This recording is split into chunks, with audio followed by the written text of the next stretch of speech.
Now, if you're one of the few people who haven't watched Planet of the Apes yet, I'm not going to try to spoil anything here for you. My mind is going in pre-blown. I recently changed the name of this channel from BFG Reviews to Nate's Reviews. I don't know why, just because I'm not doing video game stuff. For instance, today I am going to be reviewing a NECA Planet of the Apes Gorilla Soldier action figure. I picked this up recently at my local Toys R Us here in Canada. It was on sale for $14.99, so that ultimately I think translates to about $9.99 in American money, dollar. And I thought it was a really good deal. I was actually there doing Christmas shopping, and this was in a special collector's corner at Toys R Us. I didn't know they had that. And they had a bunch of other Kotobukiya statues. They had God of War action figures, all these really cool collectible toys that are more geared towards the mature collector. This was on clearance, and since I loved Planet of the Apes, I thought I should pick it up so I can review it for this channel, but also I could share with you one of my favorite movies in, I guess, my life, Planet of the Apes. But I thought of it after I picked it up. I was like, the people who are going to watch this video are probably going to be more people who are already fans of Planet of the Apes, so my thought was to just tell you guys, it is a great movie. Share it with your friends. I'm not talking about like the Mark Wahlberg or the James Franco stuff is actually not bad. The more newer.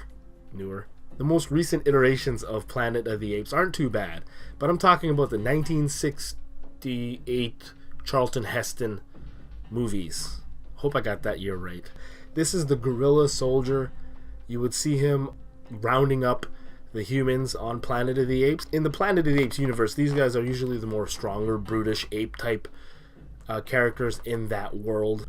And to be honest, if you're in Planet of the Apes, you would be scared shitless of these guys. How does a gorilla ride a horse without the horse's back breaking? Honestly. But I am not one of those collectors who likes to keep his toys in the box.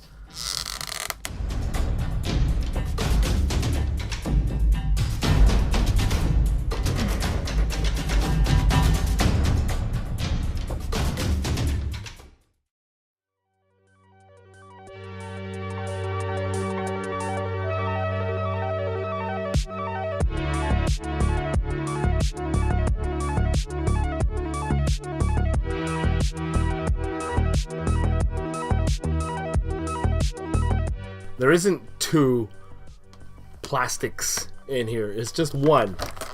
The main outer plastic holds this card, which I'm very happy you don't have any of that adhesive crap on here, because that makes a really nice backdrop, and I do plan on using that for my display. Like I said, this was an impulse buy. I actually don't have a place for this yet. Anyways, in case you guys are interested, this is what it looks like when it comes out of the package. There's silica gel in the back, and he's just a second piece of plastic. There you go. Take a look at Gorilla Soldier. Not bad. That's the first thing that's running through my head. It looks really nice. Let's look at it step by step. The first thing you are drawn to is the face of Gorilla Soldier. It is really well sculpted. It looks really nice. I'm gonna try to use different adjectives than nice.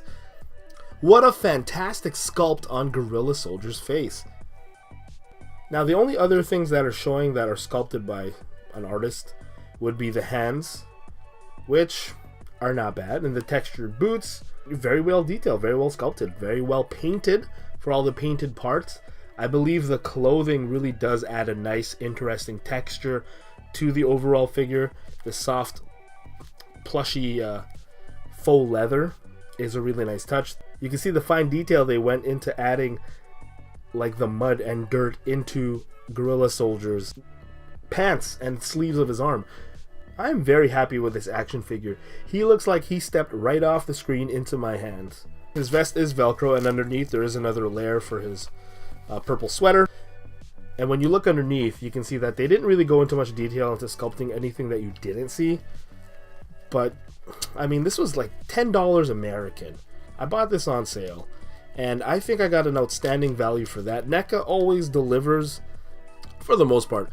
The build quality of this toy does feel really nice, and you would always expect that being a new toy out of the box. The joints are really nice and stiff. The articulation does seem very, very good here.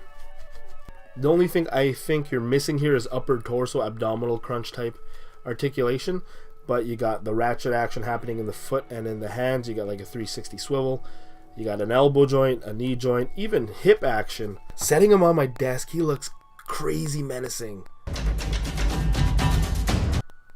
Really dope. The one gripe I would say about this, aside from the non-sculpted innards that you don't see, this rifle seems really cheap. That's pretty weak. It's also bending in the middle, but from afar, him holding it, it looks fine. Very minor gripe about this figure. But the first movie, Planet of the Apes, starring Charlton Heston, outstanding movie, but the sequential sequels, they're all different, I'll say. Not horrible, but I believe the first one is the best. The television show I didn't mind. The only problem, I think, with new viewers of Planet of the Apes, especially the millennials, they might not understand the nuance of the 1960s movie, and they might not appreciate it because they've been spoiled growing up with CG graphics and Harry Potters. And at the core of any movie, beyond the actor who plays it, beyond the special effects, computer generated graphics, it's the story. The core story is always the most important thing in any movie that you watch, and I believe that Planet of the Apes at its core is a great movie. There's a reason that they keep remaking it, except for Mark Wahlberg. I'm sorry, I didn't like your movie. James Franco, keep going, man. Actually, he wasn't in the second one. But yeah, check it out if you haven't seen Planet of the Apes. Very happy with this figure. Nate's Reviews, thumbs up on NECA Planet of the Apes Gorilla Soldier. I believe I'm going to be looking out for Dr. Zaius. I think Dr. Zaius is another figure in this line, and George Taylor, obviously. Charlton Heston, one of my favorite actors of all time. I got to look up for that action figure. But that's it from me. Thank you guys very much for watching. If you like what you saw, give it a thumbs up. If you don't like what you saw, feel free to give it a thumbs down. If you read some of the comments, I'm never against people voicing their opinions. I actually encourage it. So thank you guys very much for watching. This is Nate from Nate's Reviews. Peace.